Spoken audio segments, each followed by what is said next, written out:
Del colonialismo a la globalización, la descolonización y la antropología. También se dieron reacciones más organizadas que ocurrieron en las últimas etapas del proceso de descolonización, como las demandas de libertad y las denuncias de torturas y abusos en los congresos internacionales. El más antiguo de estos movimientos es el Congreso Nacional Indio, fundado en 1885 y existente por lo menos nominalmente hasta hoy. Durante los años más difíciles de su historia, estuvo orientado por Mahatma Gandhi, que había elaborado una táctica no violenta de oposición y que muchos movimientos de liberación no compartían.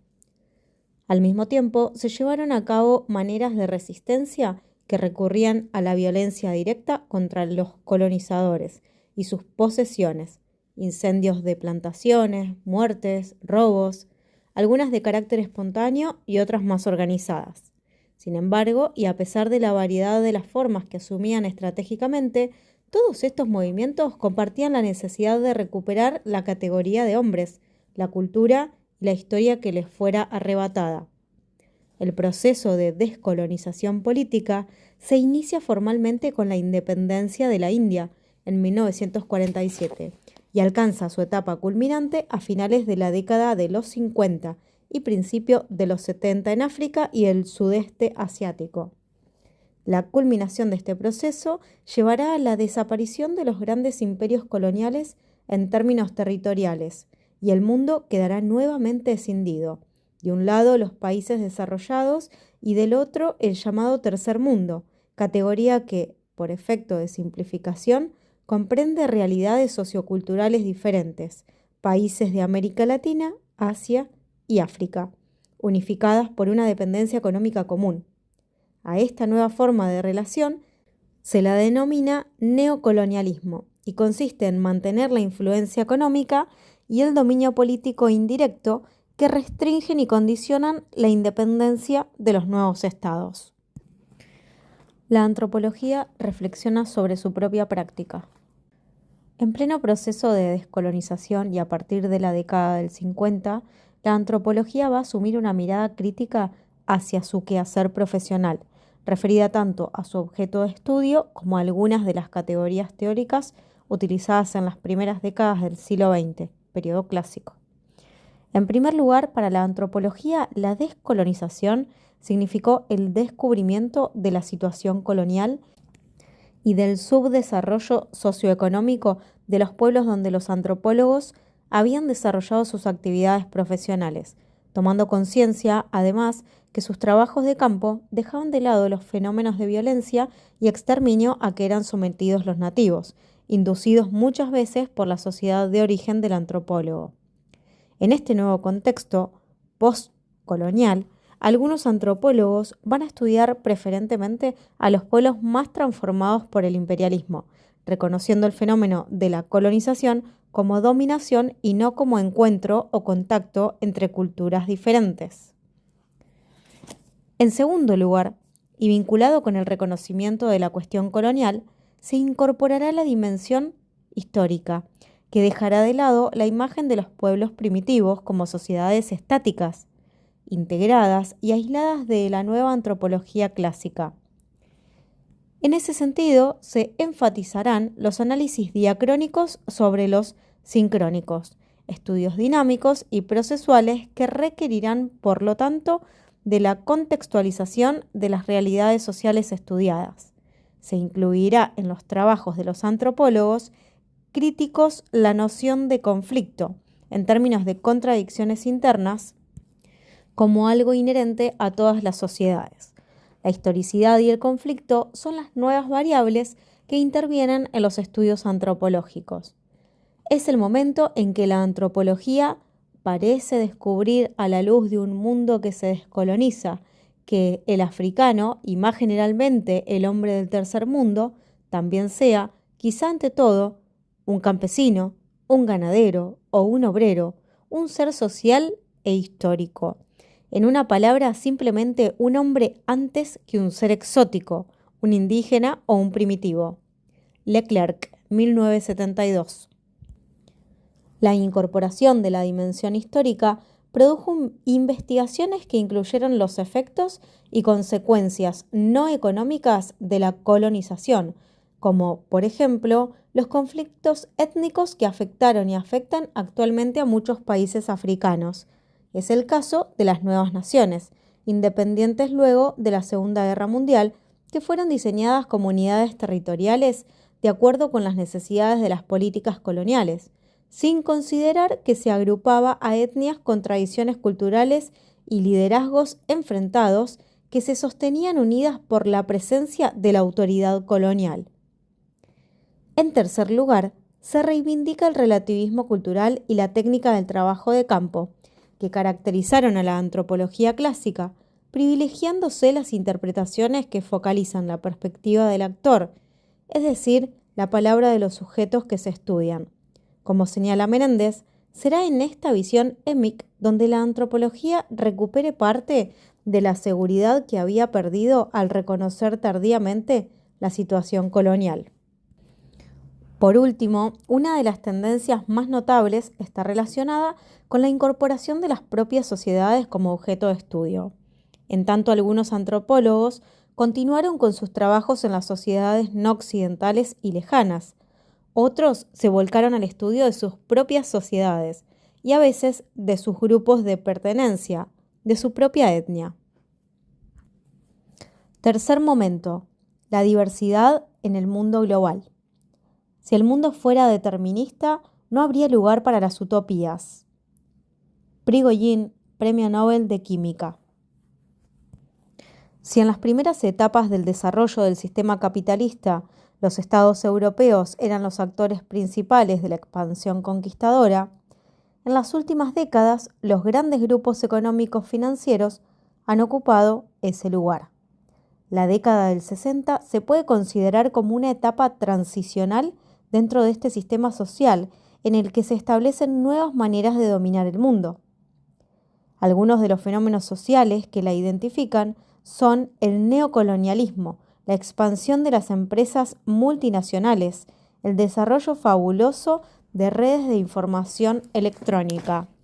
Los cambios políticos y tecnológicos de estos años conducirán a la etapa actual del proceso histórico, al que Frederick Jameson denomina capitalismo tardío y que se caracteriza particularmente por el poder hegemónico del capitalismo financiero y del proceso de globalización.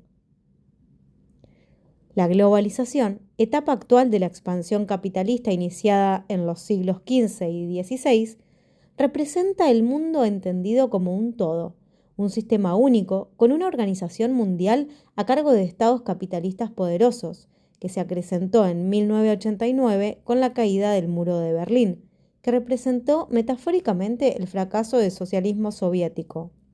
En la actualidad, el proceso de globalización es liderado por los Estados Unidos, tanto en el terreno económico-financiero cuanto en el poder militar y comunicacional. Como hemos señalado, el fenómeno de la mundialización no es nuevo y sus raíces históricas son profundas. Aún así, debemos destacar algunos rasgos de la globalización que le otorgan originalidad. Primero, el monopolio de la revolución tecnológica en sus dos vertientes, la informática y la genética, que parecen permitir un ahorro de la fuerza de trabajo y de las instalaciones requeridas en la etapa anterior del capitalismo. Por otra parte, los avances tecnológicos en los medios de comunicación y el transporte nos han hecho tomar conciencia de la globalidad. Es posible estar observando a través de un televisor o en una pantalla conectada a Internet, en el mismo momento que sucede desde la participación de nuestro equipo en el Mundial de Fútbol hasta la imagen aterradora de un avión de línea lleno de pasajeros que choca y destruye los edificios más emblemáticos de un país del norte. Estas innovaciones tecnológicas tienen una influencia extraordinaria en la mundialización de la cultura dominante. Computadoras, conexiones satelitales facilitan la comunicación a escala planetaria, dejando la transmisión de la información en manos de algunas pocas cadenas televisivas globales. Segundo, el control de los flujos financieros que regulan la economía mundial el actual flujo de ganancias y transferencias de capital hacia los países centrales en beneficio del segmento que domina el capital globalizado transnacional supera ampliamente el reducido flujo de capitales hacia los países periféricos. Tercero, la extraterritorialidad de los centros de producción de significados y valores están liberados de los espacios locales y se manifiesta en la americanización del mundo, irradiada desde la cultura hegemónica. Cuarto, la creciente urbanización como consecuencia económica y social del sistema capitalista. Y quinto, la tendencia a la profundización de la desigualdad en la distribución de las riquezas. Pero esta imagen de un mundo globalizado, de una aldea global, debe completarse con la imagen invertida de los otros, los locales, los sectores o los conjuntos sociales de los propios países poderosos y de las sociedades dependientes y más empobrecidas. En otras palabras, al mismo tiempo que se pone en marcha un proceso de dimensiones planetarias en los negocios, las finanzas, el comercio y en el flujo de información, emerge un proceso localizador. En realidad, las políticas planetarias se reflejan en esas realidades locales. Por lo tanto, la globalización y la localización pueden verse como dos caras de la misma moneda. Son formas de expresión de la nueva polarización y estratificación de la población mundial. Ricos globalizados y pobres localizados. Como dice Zygmunt Bauman, ser local en el mundo globalizado es una señal de penuria. La antropología y la globalización.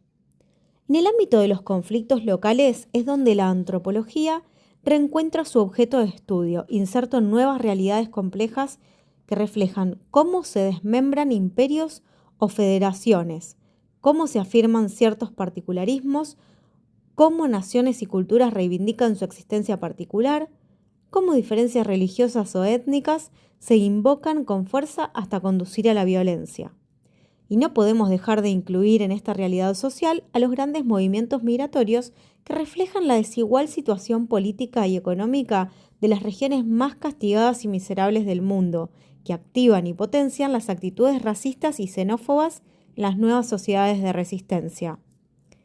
Uno de los requisitos de la antropología actual es la de encontrar un enfoque teórico que le permita establecer los vínculos entre el sistema global y las formaciones sociales particulares, donde se referencia su objeto de estudio. Es decir, la búsqueda de asociaciones entre las historias y los procesos locales que estudiamos los antropólogos y el sistema hegemónico mundial. Desde esta perspectiva, la antropología no puede hablar más de sociedades aisladas, ni siquiera de aquellas más remotas y alejadas, que en realidad nunca lo estuvieron del todo, tal como lo hacía la antropología clásica. Por el contrario, debe incorporar a sus estudios la interconexión entre cada una de ellas y el orden internacional vigente. Un ejemplo de este nexo entre lo estructural y la realidad social particular es el estudio de la antropología. John Nash, sobre el proceso de trabajo en las minas de estaño en Bolivia, Nash describe la situación de explotación capitalista, marco estructural a que son sometidos los obreros y las luchas reivindicativas en las que se comprometen los trabajadores. En estas prácticas sociales aparecen creencias resignificadas del periodo precolonial, que sirven para interpretar y actuar sobre la explotación actual, constituyéndose en fuente de resistencia y oposición.